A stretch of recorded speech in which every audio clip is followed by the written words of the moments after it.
What does gutsy mean to you, my friend? Gutsy means doing the thing that makes your stomach hurt. Welcome to the Gutsy Podcast, the show where you learn how to own what you actually want and shift the mind junk that's been holding you back. I'm Laura Ora, keynote speaker, coach, and your guide to help you get clarity, build confidence, and make the gutsy moves that change your life. Each week, I'm going to help you simplify things by teaching you how to get out of your head while stepping into action. This way you can achieve all those life shifts that you've been overthinking. Your desire, that drives you. But gutsy, that's what gets it done.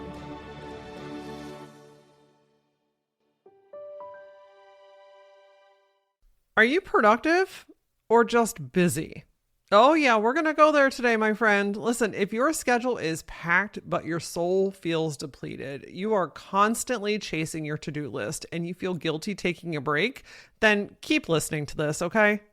Today, I'm joined by productivity coach Daniela Wolfe, who helps ambitious women create systems that support both their goals and their well-being. Very important emphasis on the and. She's going to break down that difference between true productivity and simply being in motion, and how our attachment to busyness can be tied to guilt, burnout, and even worthiness. We also dig into things like self-worth, rest, actual rest, and how to stop running on autopilot. So if you're needing a reset button, if you need a breath of fresh air to reset how busy you are and how you're using your time, this episode is for you. Daniela helps busy, overwhelmed professionals ditch the guilt and take back control of their time so they can finally prioritize self-care without burning out. With over 27 years as a licensed master social worker, she brings a grounded, real-life approach to stress management, mindfulness, and navigating the chaos of everyday life. As a former full-time working single mom, she's been in the trenches herself, and now she empowers others, women like you, to put themselves back on their own to-do list one day at a time. And I got to tell you, one of the top reasons that women join the Gutsy Collective, which is my community for women, ambitious women that want to make a change, by the way, they just don't know how, or they're trying to do it alone.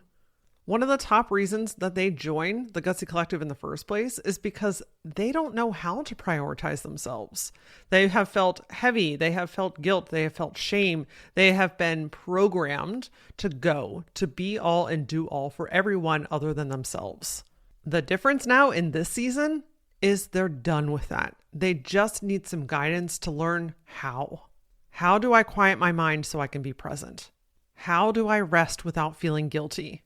How do I do the stuff that I want to do without feeling bad about the growing to-do list? Listen, these are all things and so many more that we tackle and learn and grow within the Gutsy Collective. And the best part is you're not trying to do this shit alone anymore. If you're ready to make a change in your life and in your well-being and you're not sure where to start, then go to lauraora.com and click on the Gutsy Collective. And I've put a handy dandy little link in the show notes below to make it super easy for you. All right, my friend, let's ditch that guilt and overwhelm together. Let's get into it. Daniela, welcome to the Gutsy Podcast. Thanks so much for having me. I'm excited for us to reconnect. I know it's been a little bit. It absolutely has been. So I love this topic because it's so relatable. Yeah. I mean, it's a day-to-day, sometimes an hour by hour, maybe even minute by minute situation, right? We're talking about boosting productivity, but also still taking care of yourself, right? Like getting things done without sacrificing your wellness. And I can't help but assume or think that you have been on a journey of your own. Can you tell us a little bit about what that's been like? Absolutely. So yes, I have been on my own journey probably for almost 20 years now. So this isn't, a one and done quick fix kind of thing. For me, it started to tell a little bit about you, I'm a full-time social worker. So I've been a licensed master social worker for almost 30 years now. So clinically trained in all things mindfulness, stress management, self-care, coping strategies. My journey in kind of taking care of yourself while doing all the things started when I was going through a divorce, my kids were little, about 4 and 6 months old. And as a highly driven person, little type A, I wanted to do it all, be it all, prove that I could handle it, and drove myself straight into my own burnout. I wasn't great at asking for help. I was irritable. I was snapping. I was miserable. And I just realized this wasn't who I knew I wanted to be, who I wanted my kids to remember growing up. And so I kind of turned the lens around and finally started to practice what I help everybody else with. Because I think a lot of times, in these helping professions, we're so good at taking care of everyone else and forget about ourselves. And so it started super small and simple, daily gratitude practice. At the time, our grocery store had free childcare, which was amazing. I joined a gym that had free childcare. And just by taking some of these small micro moments throughout my day, I found not only was I showing up better, but so were my kids. And, I was doing better at work. I was connecting more with people. People were asking what I was doing, how I was managing these things, as well as sending me moments of when they took some time for themselves because of something I said or did. And I realized I think we're all looking for that validation and permission that it's okay to take that time for ourselves. There's something so magical about doing those things for yourself that give people the permission that they don't need, but maybe need to see or hear or have demonstrated in front of them, right? Like, oh, she's doing that. I didn't realize that was an option. Or, she's doing it, so that must be okay. I don't know. We just find our own validation through other people doing what's working for them. And I just think that Yeah. it's powerful because you're not just taking care of yourself, you're helping others do the same for themselves. I just had a weird vision come to my head. It's like the first person at a wedding that starts the dance floor going, Absolutely. like then it's okay for everybody else to join in, but nobody wants to be that first person. Yes, that's exactly right. It's like, oh, one person has like broken the ice essentially. Yeah. And then before you know it, I mean, it's a dance party till 2 a.m. Right. So the, it's not an overnight thing, right? And I like that you also use the word it was not a quick fix. Because I think Yeah. that that's something that we've really kind of latched onto is like, what can I do in a 3-step this? Or, in 1 week I can have this, or, what can I get instantly right now and today? And so, what are your thoughts on building this kind of new habit? Mm-hmm. Because that's what it is, right? Like you're retraining yourself without getting, folded into the quick fix hack kind of situation. Yeah. Well, and to even back up a little bit, it's beyond just building the habit. I always start with mindset when I'm helping people as well, because so many times we jump right to the action step and wonder why is your mind still racing? Why do you still feel guilty? Why do you still have that to-do list running through your head?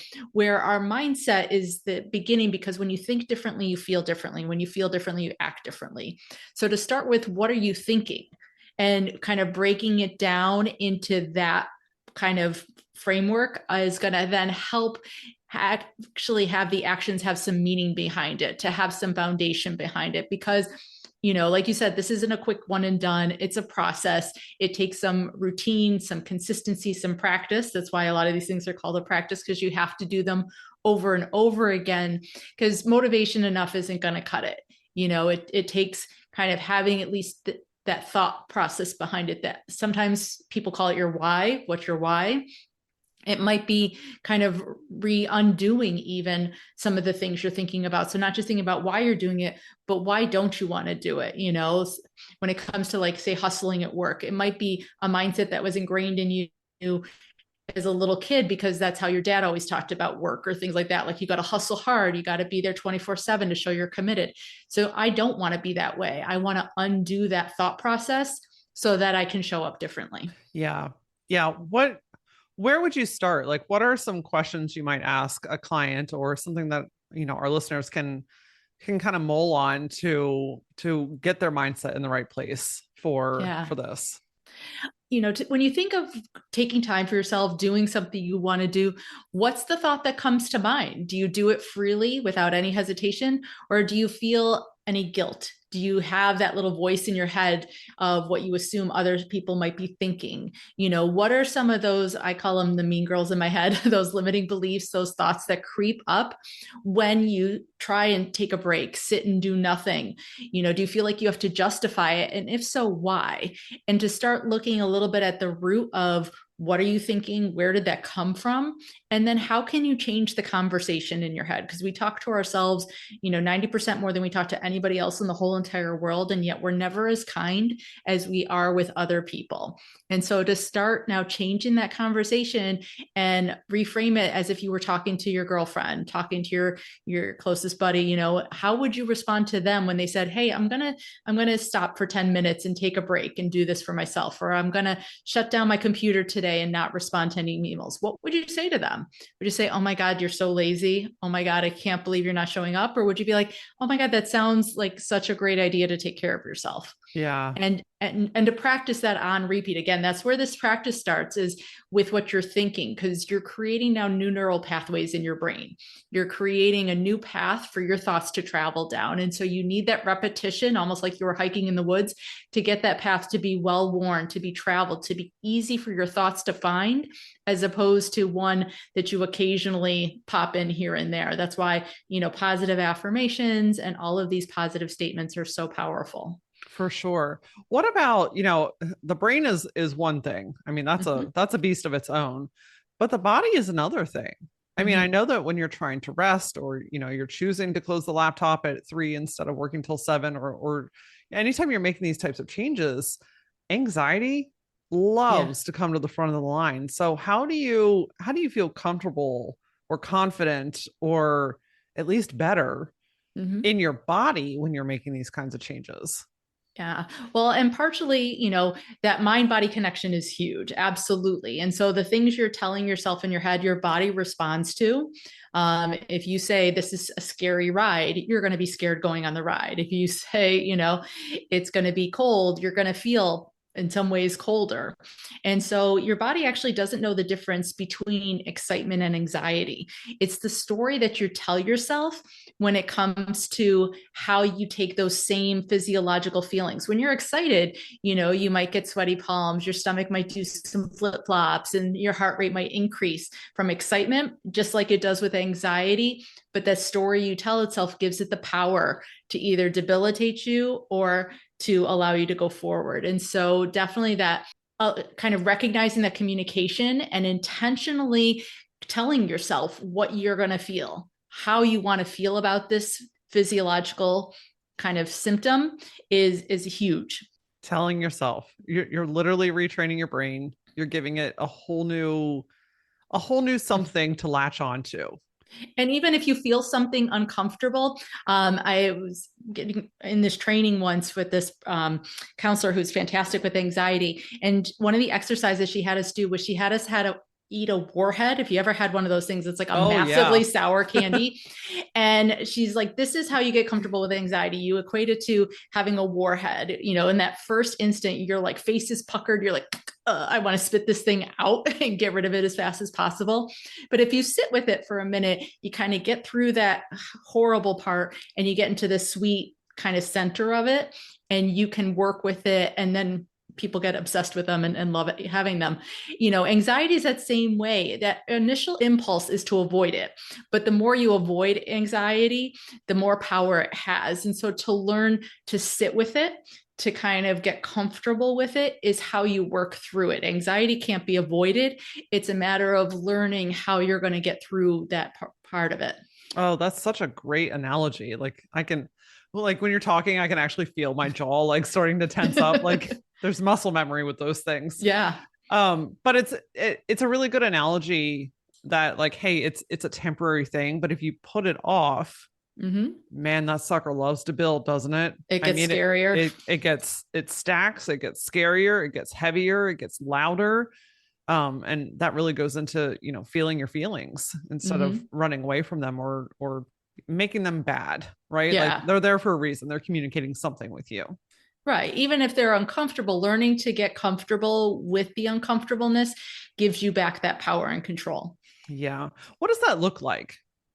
Being comfortable in the uncomfortable. Like, if somebody's uh okay, here I hear this a lot. I'm going on vacation, but I'm going to take my laptop with me, and I'm just going to get on email first thing in the morning. Mm-hmm. And my first thought is go on vacation, leave the shit at home. But a lot of people get a lot of anxiety Mm-hmm. completely unplugging. So if we're imagining someone going on vacation or going on a trip or taking the day off and they're feeling the anxiety around not working and not being productive, what does it feel Mhm. like getting, or what does it look like to get comfortable being uncomfortable in those situations? Yeah.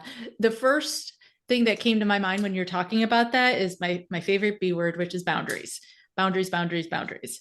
And because I think boundaries get a bad rap. People think it's a no, it's a wall, it's a restriction, it's something negative, where boundaries are freeing, both for you and for everybody else around you.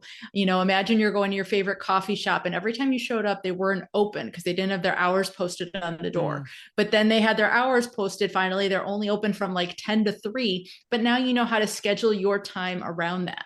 And so by putting some boundaries in place, they don't have to be a hard, I'm not in contact for the next 2 weeks.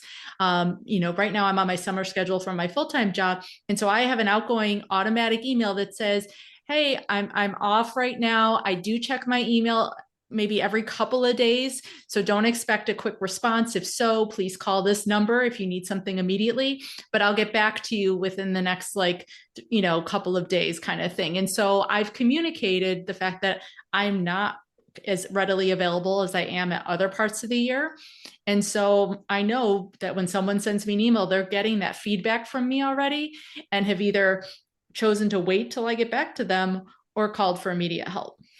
Okay. So you're setting up things in place to help you Mm-hmm. hold that boundary, to communicate that boundary. Right. And it's not a negative thing, when you don't communicate it, I think that's where then we kind of get in our head of like, oh my God, I'm not available. I'm not servicing them. I'm not being, helpful in any way. But once you communicate it, you're letting other people know, first of all, how to treat you, but also how you need to be treated. So, like, for example, someone going on vacation can have an outgoing automatic email. Hey, I'm on vacation. I'm going to be checking emails once a day. And then, that's the end of it kind of thing. And so you still have the freedom to not be on your computer all the time and be on it when you choose.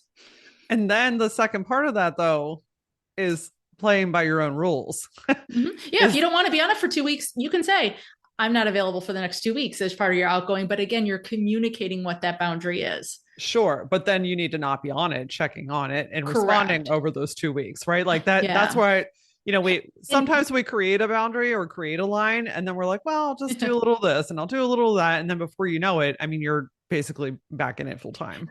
And so, to that point as well. So then you start small. Again, if you know you're someone who's bad with boundaries, who's going to kind of break your own rules, start with something small. Maybe before you go on your trip, you take 6 hours to not go on, or take one day to not go on. Maybe every Sunday you stop going on, or things like that, and build up to it so that you're working through that mindset piece that's going to creep up of, oh my God, I can't believe I'm not available. People are going to think I'm not committed, all those kind of things. Start working on the mindset so that you can then start blocking your time, putting those boundaries in place to then take care of yourself. So it's not a quick one and done. It's not something you can just kind of turn on and off overnight. But if you know what your triggers are and what some of your weak areas are, you can start building that muscle, what I like to call your mental fitness, just like you do your physical fitness. You start building your strength in your mental fitness when it comes to putting those boundaries in place by starting with some easy, simple ones to build to this bigger goal of, I want to go on vacation for a week and not check my email. So you Mm. do have to do some pre-planning. It does, maybe take a little bit of a runway, maybe a month to work up to that, but it's definitely doable. Yeah. And, there's that saying, what you allow continues. Mm-hmm. So if you're not setting the boundary, if you're not building that new muscle and shifting the way that you're, showing up to these things, it's going to continue. People are not going to Yeah. set the boundary for you. No, because that that they want their answer today. I And mean, the call is coming from inside the house, my friend. I did this. You might appreciate this. I did this a couple of years ago with interviews for the Gutsy podcast because when I first started, I found I was scheduling Monday morning and Tuesday evening and 3 on Wednesday and then none for 2 weeks and then somebody wanted to do Friday afternoon and podcasting interviewing for me at least is like I have to really be in the space.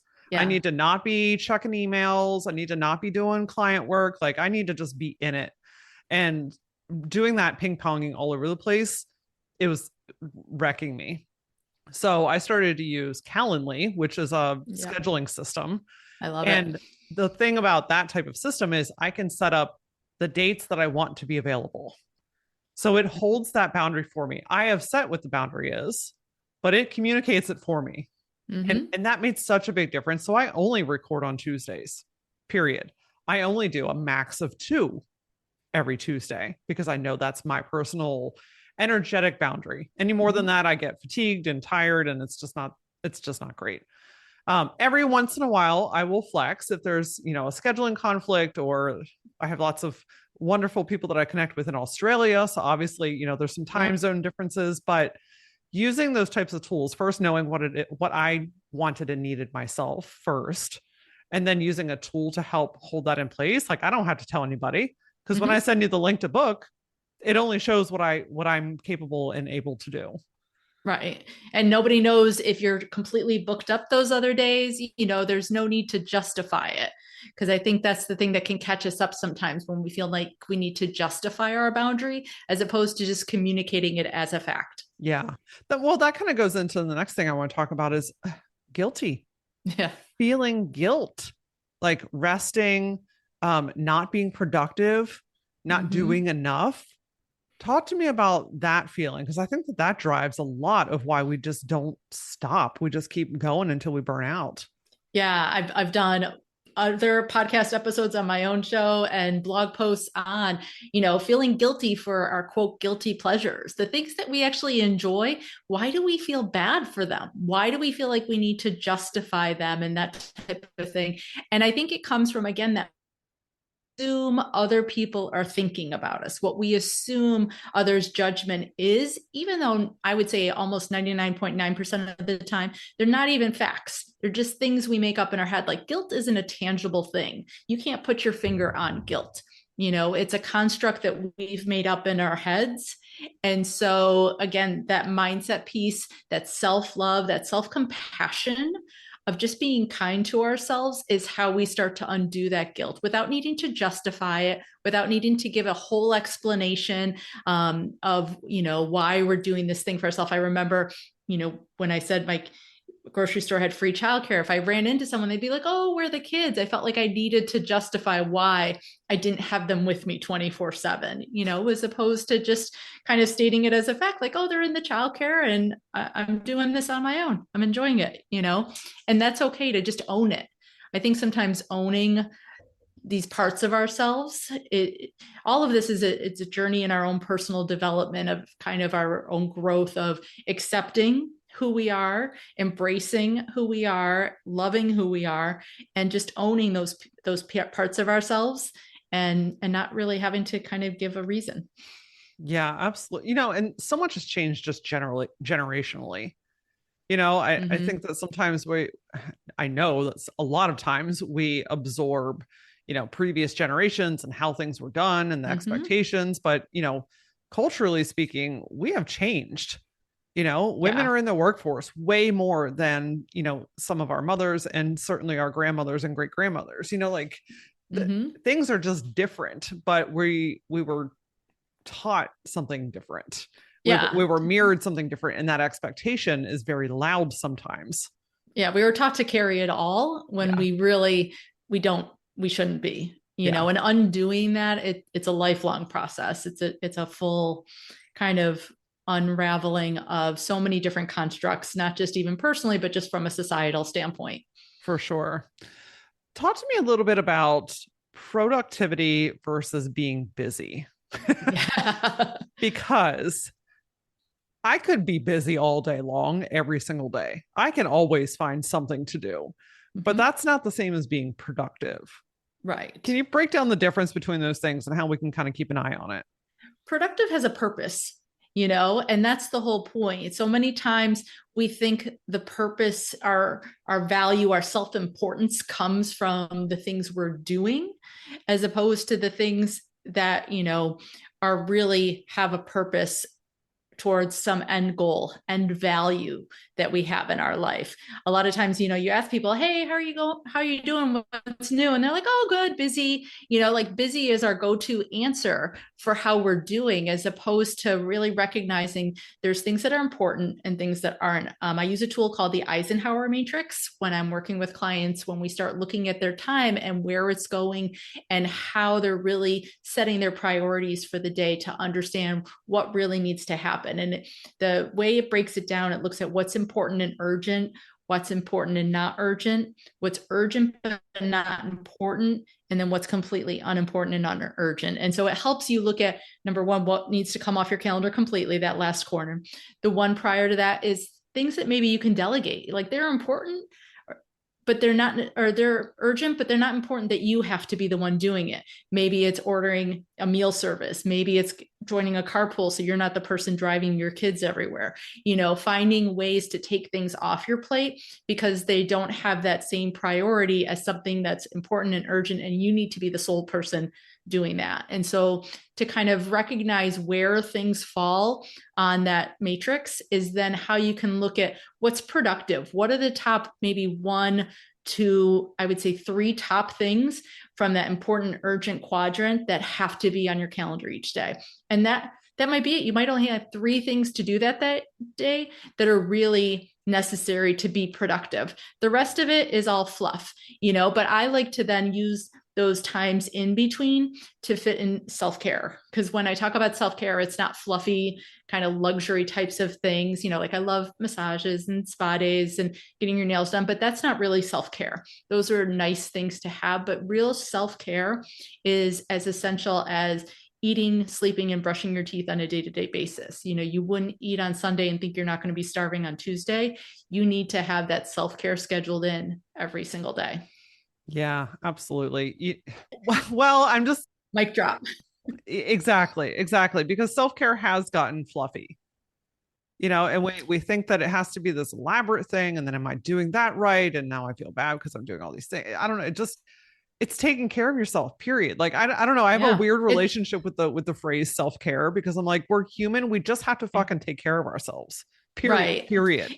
And I want to try and shout from the rooftops to debunk those myths about it, because it's practical things. It's not necessarily these expensive, elaborate, time-consuming things. It could be done in micro moments, as small as 30 seconds to a minute. You can start implementing little bouts of self-care. And when I teach it, it's from these 8 different pillars of everything from how you eat, how you sleep, how you move, how you dress, how you decorate and organize your home, how you think about money, how you connect with others, as well as that traditional personal development like meditation, mindfulness, journaling, those types of things. And when you start to see the options of what can be kind of included in your self-care, the opportunities and options on a day-to-day basis are just endless of how you can start implementing these micro moments of self-care throughout your day. Because it's not just about being calm and zen. It's your energy. It's your self-confidence. It's how you show up. And just like you recharge your phone multiple times throughout your day, or you make sure your car has gas in it, you need to have that same energy replenishment throughout every single day. If redefining self-care is striking a chord today, then the Gutsy Collective might be your next best move. This is the space where you finally start to prioritize yourself.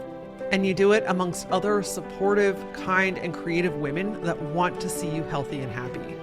Inside this supportive community, we center self-trust, simplified strategies. No, this isn't big, complicated shit, my friend. This is simple next steps and consistent self-care so that you can reclaim your energy and take bold, aligned action towards the things that you really want in this life, all without burning out. If you're ready to go all in on yourself, whether that's tipping your toe in the water or running full steam ahead, then I invite you to join the Gutsy Collective. I've put a handy dandy link in the show notes, or you can go to lauraora.com and click on the Gutsy Collective there.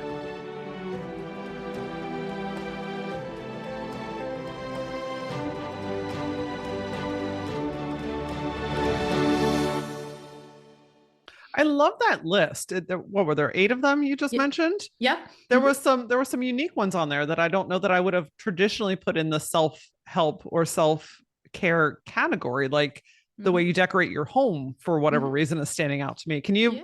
break down how those things are related to self-care? Absolutely.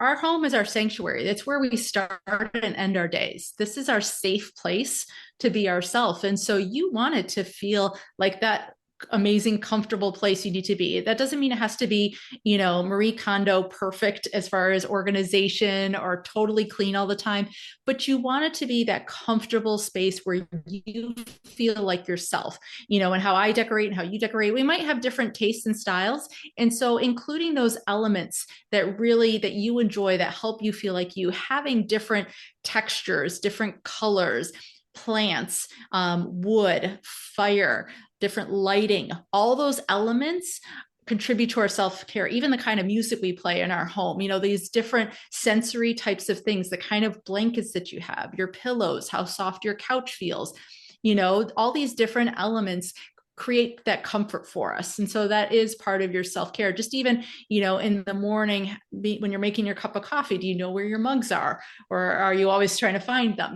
Just having, it doesn't always have to be, like I said, super organized, but knowing where things are and everything kind of has their place creates that ease and comfort, so you can leave the house on time without waiting 20 minutes to find your keys.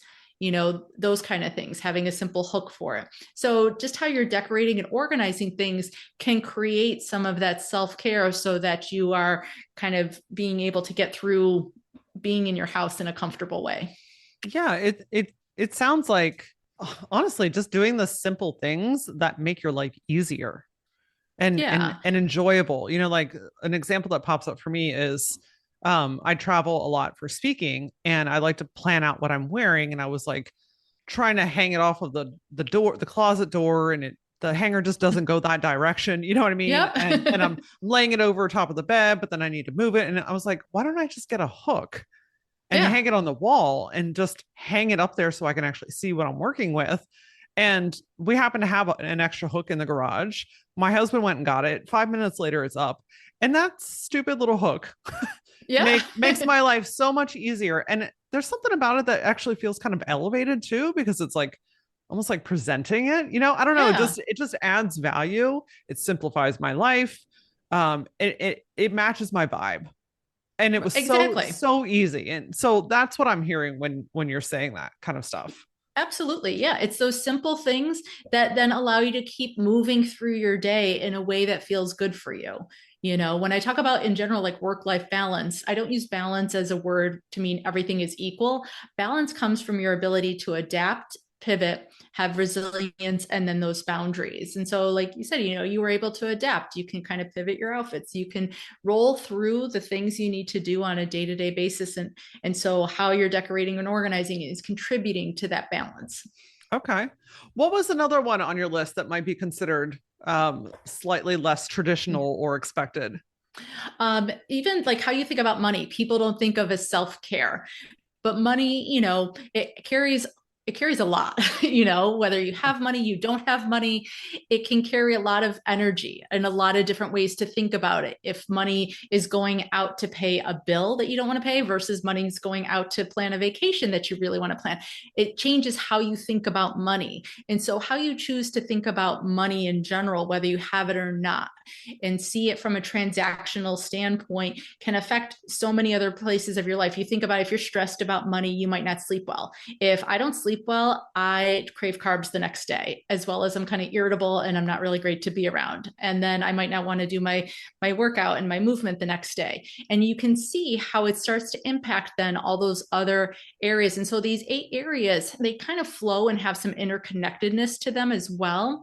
And so, how you think about money can actually be really good for you, even if you don't have a lot of it, just from a standpoint of, again, kind of owning it, taking control of it, and recognizing, it's there to help you and serve you and find different ways to make it work for you.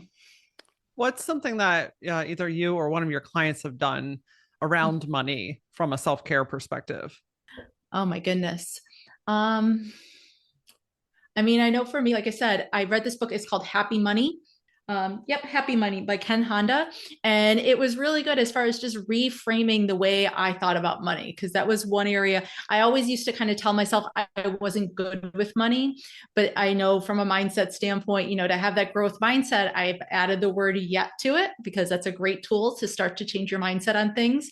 And so, I went from thinking I was never really good with money. I didn't manage my money well. My husband does a lot of the finances and that kind of a thing to, what, I'm going to at least take control of parts of my money that I know that I can work with, and learning the strategies to help me kind of not get scared by large numbers or things like that has helped me work through some of that.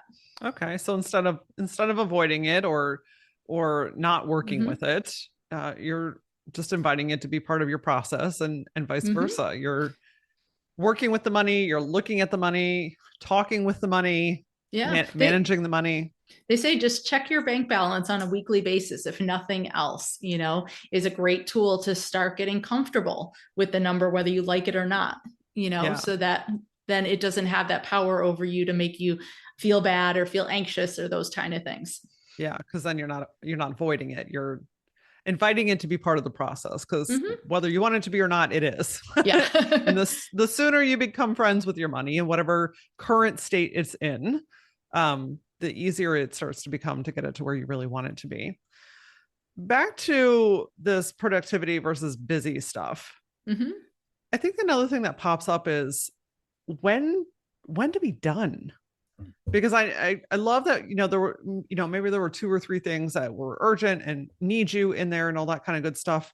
But man, we could really keep stacking those on. We Mm-hmm. could, we could just keep going. How do you recommend people know when is it time to stop? When do we like put up that new boundary there in that place to know that it's okay to be done so that we can rest? Yeah. Like I said, to definitely not put more than 2 to 3 priorities on each day, if at all possible. Granted, I know life happens and some days are going to feel heavier than others. And so, again, give yourself that grace that it's not about perfection, it's about progress, And so some days might look like a total dumpster fire, you might be like, this was not the way my day was supposed to go at all. And other days, you might have one thing to do, and then the rest is kind of for you. I think learning how to rest, though, it's an art for what it's worth. And, that's part of the process. It's not about learning how to put less on your calendar, but also learning how to rest when you have the time and space. And an exercise that I have people do is to just sit on the couch for like even 10 minutes, 15 minutes, and not do anything else. So many times we think, oh, I'm going to just hop up and do this real fast. Or, we might get antsy, or we might, again, start going through those thoughts in our head, and to even start writing down what are some of those thoughts that are coming up. Oh, I need to do this, I need to do that, and really start kind of seeing, when you do try and rest, what's coming up for you as an obstacle. Is it your thoughts? Is it physically you're just too antsy to sit still? Some people are like, I can't, I'm too ADHD or things like that. And really looking at, what do you need to kind of calm yourself down? Sometimes, stress is a cycle, and sometimes stress does need a physical outlet. And so maybe for you, resting is a combination of movement and rest and things like that. Because rest doesn't have to always look like, again, just sitting cross-legged on the floor, being saying om and those kind of things. How you rest, how you relax, how you recharge. It might be loud, it might be laughter, being with a bunch of friends and laughing. Knowing if you're an introvert or an extrovert is going to be helpful to kind of knowing, what do you need to recharge? And this isn't about being social or not social. So many times I think it gets misconstrued. People think, oh, if you're an introvert, you don't like to socialize, you don't like to be around people, you don't like to do that.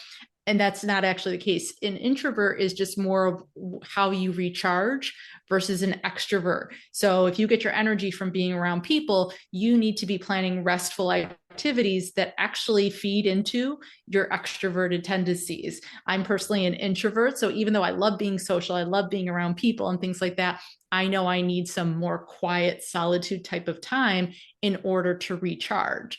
That doesn't say that's all the only thing I do, but again, it's a journey and kind of learning a lot about yourself when you're coming up with, how do I rest and what do I need to truly rest and recharge? because like I said, it might look very different for different types of people. My cousin's an extrovert, and give her a beach house with 5 families and a ton of kids, and she is like loving it. Yeah, Not for me, but I was gonna say I could probably do that for a day or two, and then I need some solitude time for sure. but that's what I'm How do saying. It's not about enjoying being around people. It's about the energy. Yeah, for sure. How do you recommend, you mentioned balance earlier. How do you recommend, working through the things that you need to do, getting that productivity in and Mm-hmm. also getting in that self-care and the wellness and taking care of yourself? Like, how is there a way or a method that you like to make sure that we're prioritizing both of those things? Mm-hmm. Yeah, and it's that middle piece of your time planning. So I've talked about your mindset, I've talked about your self care, but that time planning piece in the middle is so critical because it's not just about the setting your priorities and the things you're going to put on your calendar from a work standpoint, but making sure from a self care standpoint you have just as many activities and that you're balanced out through that way. And again, looking at those micro moments, it could be as small as you start like I start and end my day with two of my practices, my morning routine, my nighttime routine. My morning is always some kind of movement and meditation. Some mornings I might only have 10 minutes, so I do a 5-minute yoga practice and a 5-minute meditation. Some days I have 40 minutes. Some days I have different amounts of time. And same at night, I always do my skincare and I read from an actual book. Some days it's 3 sentences and I fall asleep. Some days it's 3 pages. But the consistency of having things in your day that allow you that space for yourself. So you might start with your morning cup of coffee and doing some mindfulness where you're focusing on the feel of the warmth of the cup in your hands, smelling the coffee, savoring the taste of it going down your throat, those kind of things. You might use then your commute to listen to some favorite tunes and have a little dance party, or to listen to a podcast, or listen to a book on tape, or connect with your favorite friend that you like to talk to every day, or maybe even a friend you haven't talked to in a while and you want to catch up with somebody and send them a quick message. So you use that connection part. Then you do some work. I always include some movement. Like if I'm at work and I go to the restroom, I do the stairs twice before I go back to my desk. So I build in a little free time there. I might take a walk during my lunch hour to get outside and be in nature. So there's so many different micro ways to start adding in these different pieces. Like you said, picking out your clothes for whether it's trips or work the next day, making sure I'm dressing in a way that I feel confident and comfortable in. All these little practices throughout every single day they become seamless over time, to the point you don't even realize, oh my gosh, I'm doing this all day. But you realize it in those moments where maybe in the past prior to this, you might have, something happened unexpectedly and you blew up and you said some things you didn't mean and you reacted rather than had the chance to respond. And science has shown in general, like all of these practices, they lower your cortisol levels, they lower your stress levels, lower your heart rate. And that's where you really start to see the benefits then of how you're showing up differently. Hmm. It's not just an internal thing, but it's an external thing. Mm-hmm. It benefits you, it benefits the people that you're around.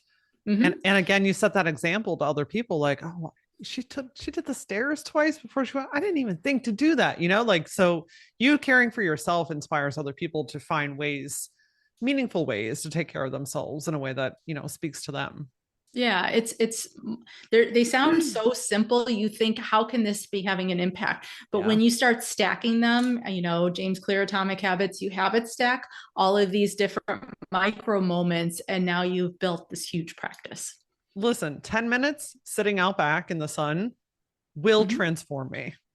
Yeah. It is the easiest thing that I can possibly do. And when I'm in between things, I've learned to just go back to like knowing when it's time to be done. I've learned I don't need to fill every crack with something that's productive. I Mm-hmm. can go from one interview in the morning, go eat some lunch, go sit outside for 10 or 15 minutes, come back and do my afternoon interview. And I'm so much better, Yeah. but I had to learn that for myself. I had to know what I needed. And Mm-hmm. then I had to build in the permission, Yeah. the self permission, because nobody else has given it to me, to stop filling the time and go do something that I needed for myself. Yeah. And over time, as you see those benefits, it's easier, I'm sure, for you to take the space to go sit outside than it was the first couple of times you did. For sure. I mean, it only takes a few times of you realizing like, oh, I feel so much better, Mhm. that you're like, okay, hold on. There's something to this. And then if you do it, enough times, it becomes a new habit of its own. Yeah. It becomes a non-negotiable. Like I'm sure your nighttime routine, Hmm. non-negotiable. Like Absolutely. I'm not getting in my bed without washing my face. There was a day where I would. Right. Now it's like my body's way of knowing, like, hey, it's time for sleepy time. Yeah. It soothes my nervous system and tells me it's time to close it up for the day. And that's, what you were just saying right there with your nervous system. There's science behind all of this. I think so many times people think it's just kind of woo and it sounds great or a nice to have, but these are all like science backed practices. Even like you said, sitting outside, the vitamin D of the sun, I've heard of Japanese art of forest bathing, but being out in nature, has so many different kind of energetic properties and effects on us physically, emotionally, mentally, and those kind of things. And so it's not just, oh, I was in the sun, I feel better. Like you kind of took a shot of vitamin D and some other things that are just as healthy as eating a salad. I love it. And so stinking simple. Mm-hmm. Daniela, I'm certain that we could keep going on about this because it's so good and you speak so brilliantly on it. I want to make sure everyone knows where they can find and connect with you. So what's the best place to find you? On my website, bestdlife.com, you can access my podcast there, my blog posts. You can send me an email, you get a copy of my book there. There's so many different ways to connect with me. You can send me a message as well as on LinkedIn, Instagram, and Facebook. I'm Bestie Life. And feel free to just shoot me any questions that you have or how I can help support you. Amazing. We'll link all of that in the show notes. And I got to know, what does gutsy mean to you, my friend? Gutsy means doing the thing that makes your stomach hurt. This is one of those conversations where I want to remind you that nothing changes if nothing changes. And even I have to remind myself sometimes that, like, hey, just because I learned something one way when I was younger doesn't mean I have to continue that. I was modeled a behavior, I was given an expectation, I was given all these responsibilities at a very young age, and it just forced me into overdrive, to always be performing, to always outdo myself. And then I remember I'm a whole ass adult and I get to change the way that I do things. I actually get to find ways that I feel productive and rested. I'm achieving my goals and having fun.